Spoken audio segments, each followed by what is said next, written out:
Selamat pagi Bapak Ibu Saudara yang dikasihi Tuhan Yesus. Pagi ini kita bertemu kembali dalam doa Sabtu pagi. Saya mendoakan kiranya Bapak Ibu Saudara dalam keadaan baik dan sehat. Biarlah kami juga pagi hari ini mengucap syukur. Tuhan izinkan tadi malam beristirahat dan juga pagi ini bangun dalam keadaan baik dan sehat. Jadi judul renungan pagi hari ini adalah kita sebagai pendukung, bukan penghalang dari pertumbuhan kedewasaan tubuh Kristus. Itu diambilnya dari Efesus 4 ayat 13 sampai 16. Baiklah, saya akan berdoa terlebih dahulu.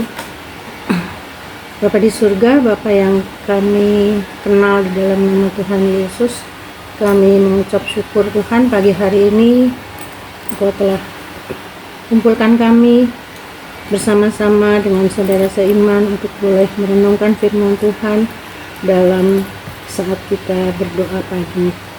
Terima kasih ya Tuhan, kiranya Engkau sendiri yang akan memberikan hikmat bijaksana sehingga apa yang kami dengar boleh kami lakukan dan boleh menyenangkan hati Engkau.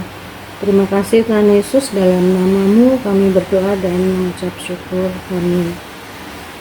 Ya, jadi tema bulan Maret ini adalah bertumbuh dewasa sebagai tubuh Kristus, yang diambil dari 1 Korintus 12 ayat 12 sampai 14. Bahkan sepanjang tahun 2026 ini kita telah banyak belajar, mendengar, merenungkan perihal bertumbuh dewasa di dalam tubuh Kristus. Demikian kita kadang-kadang cukup paham atau cukup mengerti tentang hidup penuh kedewasaan Kristus, apalagi ketika kita merasa bahwa wah, saya sudah jadi orang Kristen sejak kecil, sejak bayi seperti itu, atau saya sudah melayani di gereja tempat kami semuanya beribadah dan sudah mengambil bagian untuk melayani Engkau. Jadi rasanya kami semua sudah melayani dengan aktif, dengan berbagai kesempatan di gereja kami masing-masing. Nah, pagi hari ini ada satu perenungan ataupun pertanyaan dalam pikiran saya. Jadi saya ingin merenungkan dari sisi yang berbeda. Dari sisi yang berbeda untuk memperkaya sudut pandang kita dan berani jujur dengan hati nurani kita sendiri. Apakah kita sungguh mendukung ketetapan-ketetapan Tuhan atau ternyata menjadi penghalang tumbuhnya kedewasaan Kristen tersebut? Baiklah, untuk ayat yang mendukung pagi hari ini saya akan bacakan. Saya senang kalau Bapak Ibu Saudara juga akan membaca bersama-sama dengan saya dari Efesus 4.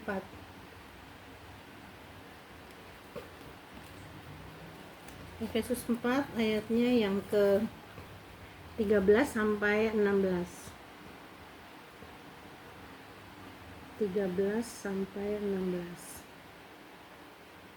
Sampai kita semua telah mencapai kesatuan iman dan pengetahuan yang benar tentang anak Allah, kedewasaan penuh dan tingkat pertumbuhan yang sesuai dengan kepenuhan Kristus.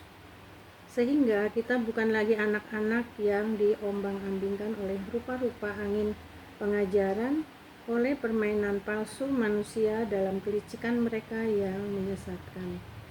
Tetapi dengan teguh berpegang kepada kebenaran, di dalam kasih kita bertumbuh di dalam segala hal ke arah Dia, Kristus yang adalah kepala.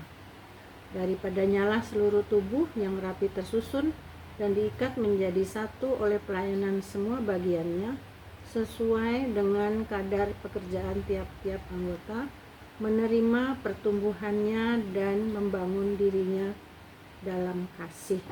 Demikianlah firman Tuhan yang mendasari renungan pada pagi hari ini. Di sini ada kata-kata yang sungguh akan kita renungkan bersama. Ada perkataan kedewasaan penuh, kemudian ada anak-anak yang ciri-cirinya adalah suka diombang-ambingkan oleh angin pengajaran. Kemudian ada juga pesan dari Rasul Paulus, yaitu kita harus teguh berpegang kepada kebenaran di dalam kasih kita, bertumbuh dalam segala hal ke arah Kristus. Ini semuanya kita sudah bacakan barusan, dan kita semua akan boleh bertanya ataupun boleh merenungkan apakah kita semua sudah mendukung firman Tuhan yang tadi sudah kita bacakan, ataukah sekedar cuma membaca saja tetapi belum melakukan, bahkan terkadang tanpa sadar kita menjadi penghalang tumbuhnya kedewasaan di dalam tubuh Kristus tadi. Jadi kita akan belajar bersama-sama. Seperti kita ketahui bersama, di dalam Kamus Bahasa Indonesia itu dewasa itu adalah artinya kondisi di mana ya secara fisik kita bertambah tinggi, bertambah besar, kemudian juga artinya sempurna, bermakna. Nah, ciri-ciri orang yang menuju ke kedewasaan adalah memang bertumbuh secara fisik, juga mentalnya, sampai memenuhi standar, sampai memenuhi yang sudah ditentukan oleh Badan Kesehatan Dunia misalnya, seperti itu. Nah, bila kita tidak mencapai standar tertentu, orang menyebutnya adalah kondisi sebagai pertumbuhan yang tidak wajar, atau disebut juga dengan istilah stunting. Nah, jangan sampai kita mengalami hal-hal yang seperti itu. Kita bertumbuh, kita hidup, tetapi tidak bertumbuh secara maksimal ataupun sempurna. Nah, itu semua tidak terlepas dari pendidikan yang benar menurut Alkitab, menurut firman Tuhan. Jadi kita boleh mengingat sedikit tentang pendidikan yang diperoleh Yesus ketika dia masih kanak-kanak. Firman Tuhan yang ada di Lukas 2 ayat 52 menggambarkan pertumbuhan menuju kedewasaan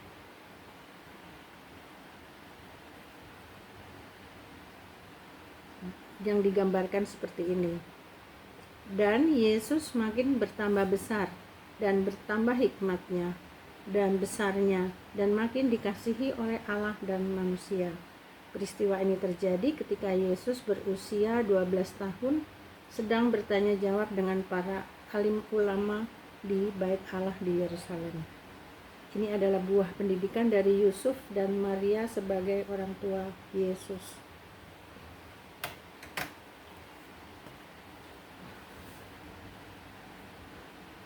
Ada pendapat sebagian orang tua yang memperhatikan pertumbuhan anak-anaknya tetapi tidak menyeluruh. Jadi dia fokus terhadap, oh, anakku sudah tinggi, sudah besar, seperti itu. Atau ketika dia naik kelas atau lulus sekolah, dia melihat bagaimana nilai akademisnya, IQ-nya tinggi, kemudian dia mencapai kelulusan yang terbaik dan lain-lain. Cuma memang ada satu hal yang kadang-kadang kita lalai ataupun terlupakan, yaitu mengajarkan karakter, mengajarkan sopan santun, budi pekerti, kalau bahasa Jawanya totok romo, seperti itu. Dulu saya masih mengalami masa saya sekolah di SD, SR dulu, sekolah rakyat, itu ada pelajaran budi pekerti seperti itu. Nah, sekarang ini saya kurang memahami apakah diajarkan ataukah tidak di sekolah-sekolah dasar. Jadi penghalang pertama yang menyebabkan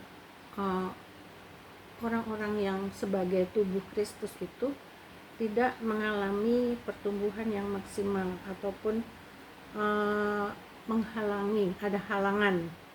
Nah, dalam Kolose 3 ayat 21 itu tertulis di situ, saya boleh bacakan, itu judul perikopnya adalah hubungan antara anggota-anggota rumah tangga. Nah, di sini saya akan berfokus kepada ayat 19 aja. Ayat 20. Ini dari ayat 18, 19, 20. Nah, bersumbernya dari ayat 21. Di sini dikatakan, "Hai bapak-bapak, janganlah sakiti hati anakmu, supaya jangan tawar hatinya." Jadi kebanyakan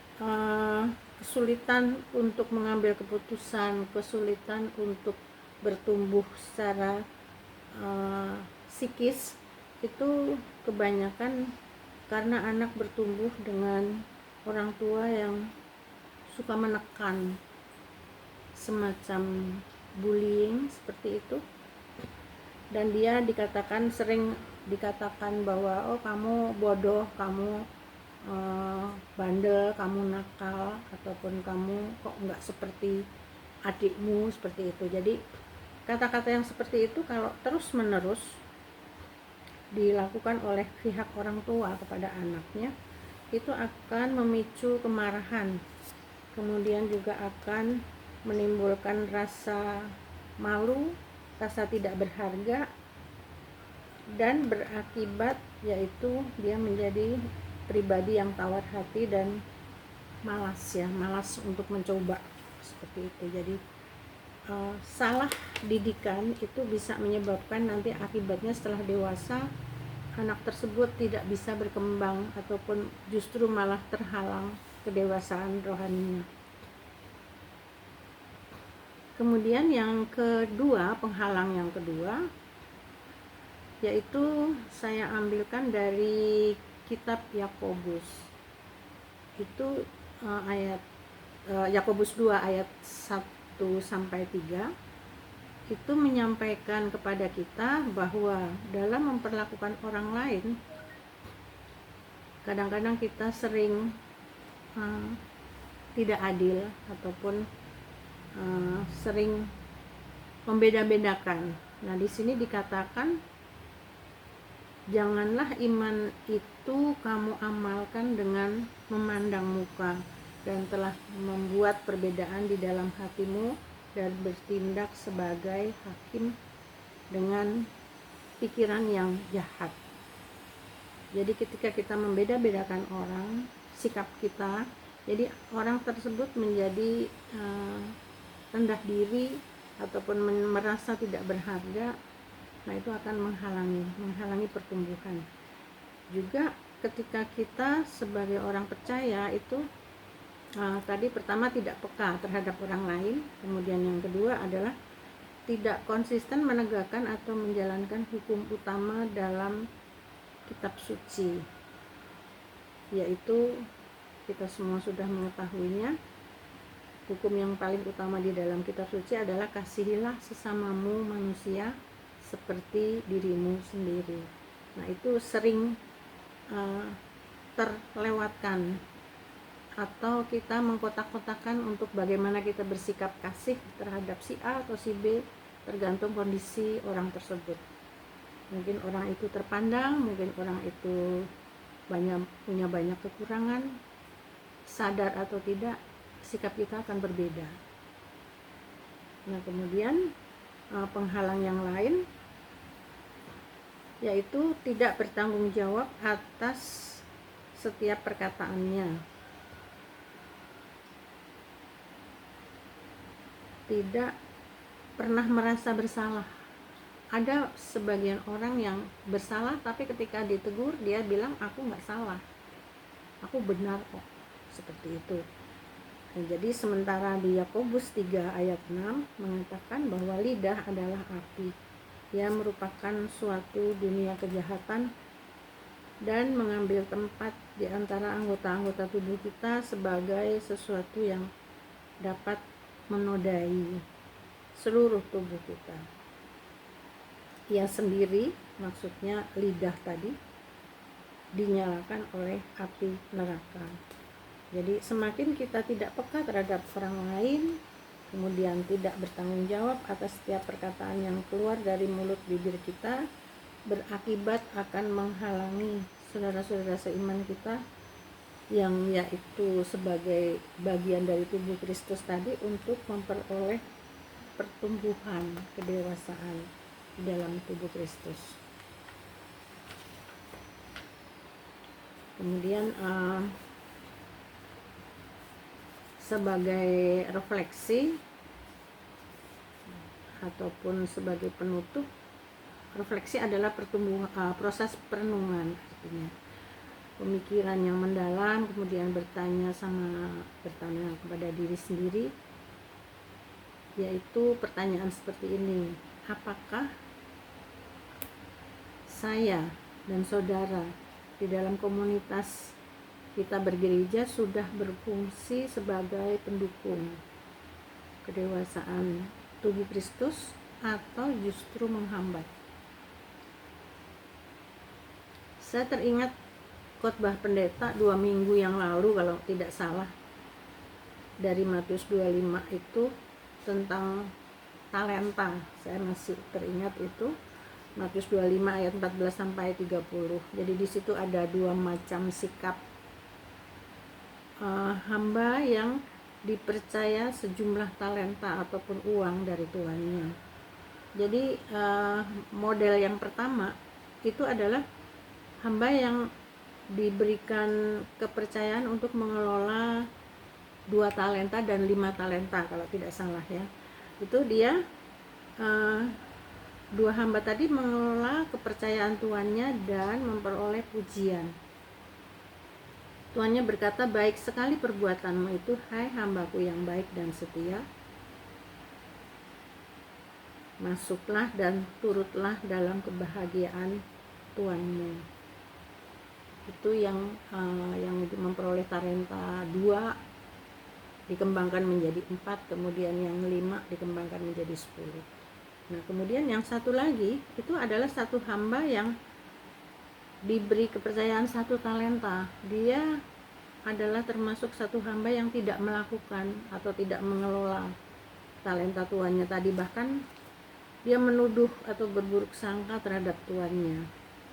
Inilah jawaban tuannya itu, hai kamu hamba yang jahat dan malas. Nah, yang tidak menurut kepada firman Tuhan dikatakan adalah hamba yang jahat dan malas, dan ada akibatnya. Dan campakkanlah hamba yang tidak berguna itu ke dalam kegelapan yang paling dalam, yang paling gelap. Di sanalah akan terdapat ratap dan kertak gigi. Jadi kita boleh mengingat ataupun kita boleh mengamati ya, memperhatikan bahwa setiap kali Allah berfirman itu selalu disertai dengan dua dari sikap Tuhan sendiri terhadap respon kita. Nomor 1, Tuhan selalu memberikan apresiasi, pujian, hadiah bagi yang taat dan patuh. Nah, kalau tidak patuh apakah ya sudah, nggak patuh ya nggak apa-apa. Tapi tidak seperti itu. Jadi ketika patuh kita mendapatkan apresiasi, pujian dan hadiah, tetapi ada akibat. Ada akibat ketika firman Tuhan dilanggar ataupun tidak dituruti ataupun tidak dilakukan, yaitu ada sebuah hukuman. Jadi mari kita sebagai ciptaan yang sempurna, yang diberikan roh Tuhan yang maha kudus, baiklah kita juga akan melakukan apa yang menjadi bagian kita. Meskipun kita diberikan kehendak bebas, tetapi kita harus menggunakan kehendak bebas tadi untuk memilih menjadi penurut-penurut ketetapan Tuhan atau menjadi orang yang melanggar firman Tuhan itu. Jadi kita semuanya sudah semakin mengetahui bagaimana pribadi Allah itu sungguh mengasihi kita. Dia tidak suka satu orang pun terhanyut di dalam dosa. Dia menginginkan semuanya boleh bersama-sama dengan Dia pada saat Dia datang kembali ke dunia untuk menjemput kita. Jadi mari kita pagi hari ini boleh merenungkan, boleh merefleksi, boleh memilih menjadi hamba yang baik dan setia ataupun hamba yang jahat dan malas. Selamat pagi, selamat menikmati akhir pekan, selamat menjadi penurut-penurut firman Tuhan. Tuhan Yesus memberkati. Amin.